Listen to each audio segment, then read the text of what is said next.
How do critics view you? Oh, gosh, critics. Is there a mute button for critics? No.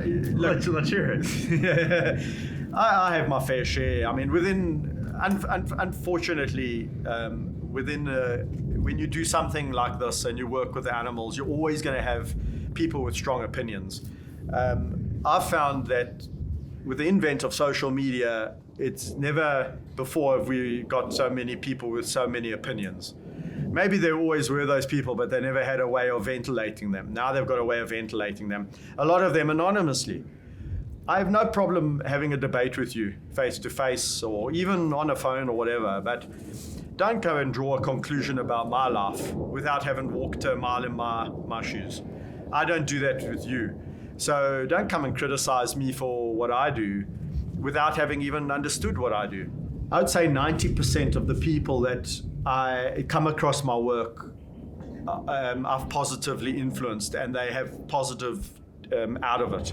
And they've been enlightened to canned hunting and the plight of lion, and they've been educated. There's 10% who always remain, who are critical. You shouldn't be doing what you're doing. You're sending a wrong message. I don't know, you're teaching people bad things, etc., etc. Well, on that front, what would you say is the most common piece of criticism from a critic whose opinion you would respect? There's a few organizations that I used to have high regard for, and the respect was there, but I think the respect has waned because I feel there's a lot of hypocrisy. Hypocrisy is rife in this industry, and so without beating around the bush, I would say that a few years back, it was okay to use me and my animals to get your shot in a documentary that you didn't pick up in the wild. And you wouldn't have attained that shot without my relationship. But now you're a critic of my relationships with the lions. Really? Yeah. Because there's been this movement of, hands off and animal welfareists. So I just think it's all bull, actually, because at the end of the day, we've all got different ways of achieving our goals. You saw the abuse today. I beat the animals every step of the way. I punched Vaetsi in the face a few times and to get him to do what I wanted him to do. And when they ran off, I shouted profanities at them.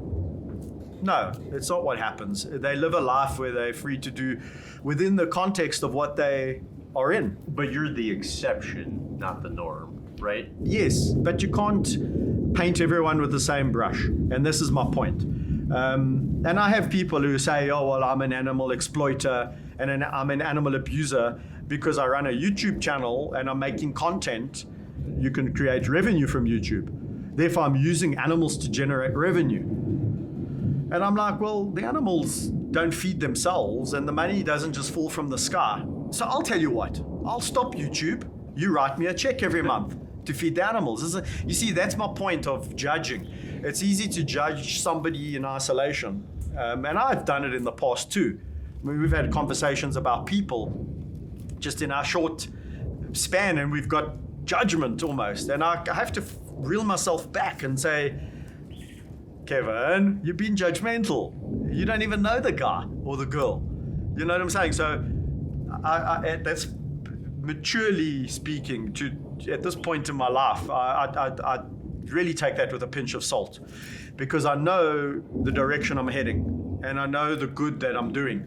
And I know that from the people who have written to us and said, my husband came back from war with PTSD. Okay, your videos of Meg and Amy have got him through it. Wow. How cool is that? How cool is that? It's not only, it doesn't always have to have this conservation value, to see the good that you're doing. And this is what I'm trying to say to these narrow-minded conservationists, is that conservation is multifaceted and it's very complicated. But if I can lead somebody to loving lions through a video that I've done, and there's no harm in doing it in that respect, then shut up.